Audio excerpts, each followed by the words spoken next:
जळगाव शहर वाहतूक शाखेने रस्ता सुरक्षा या विषयावर राबवलेले हे उपक्रम खरोखरच कौतुकास्पद आहेत. शहर वाहतूक शाखा जळगाव यांच्याकडून वाहतूक सप्ताहानिमित्त जळगाव शहरात गेल्या महिनाभरापासून रस्ता सुरक्षा अभियान राबविण्यात येत होते. त्यात जळगाव शहर वाहतूक शाखेतर्फे विविध उपक्रम राबविण्यात आले. त्यात जळगाव शहरातील 35 शाळांमध्ये रस्ता वाहतूक सुरक्षा या विषयावर चित्रकला स्पर्धा, निबंध स्पर्धा घेण्यात आल्या.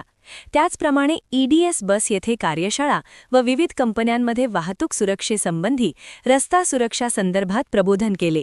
तसेच विविध चौकांमध्ये व वर्दळीच्या ठिकाणी bus stand, railway station, college, शाळेबाहेर शहर वाहतूक शाखेमार्फत वाहतूक नियमांची माहिती दिली. तसेच शहरातील रिक्षा तसेच दर्शनी भागांवर वाहतूक नियमांचे मानर लावण्यात आले. तसेच जळगाव जिल्हा पोलीस दलामार्फत हेल्मेट रॅली काढण्यात आहे. तसेच शहरातील आरएसपी शाळेच्या विद्यार्थ्यांमार्फत जनजागृती संदर्भात रॅली काढण्यात आली. असे उपक्रमांच्या माध्यमातून नागरिकांमध्ये जनजागृती आणि समाज प्रबोधन करण्यात आले. त्या अनुषंगाने शहर वाहतूक शाखा जळगाव येथे आज दिनांक 17/2/2026 रोजी 17:30 वाजत रस्ता सुरक्षा अभियान 2026 चे बक्षीस वितरण कार्यक्रम घेण्यात आला.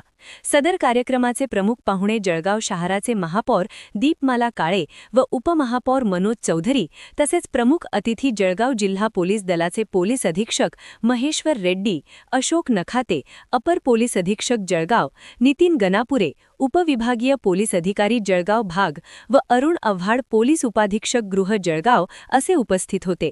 सदर कार्यक्रमात जळगाव शहरातील एकूण 35 शाळांनी सहभाग घेतल्याने त्या शाळांमधील निबंध स्पर्धा व चित्रकला स्पर्धेत बक्षिसास पात्र असलेल्या एकूण 173 विद्यार्थी व 30 शिक्षकांना बक्षिसे देण्यात आली.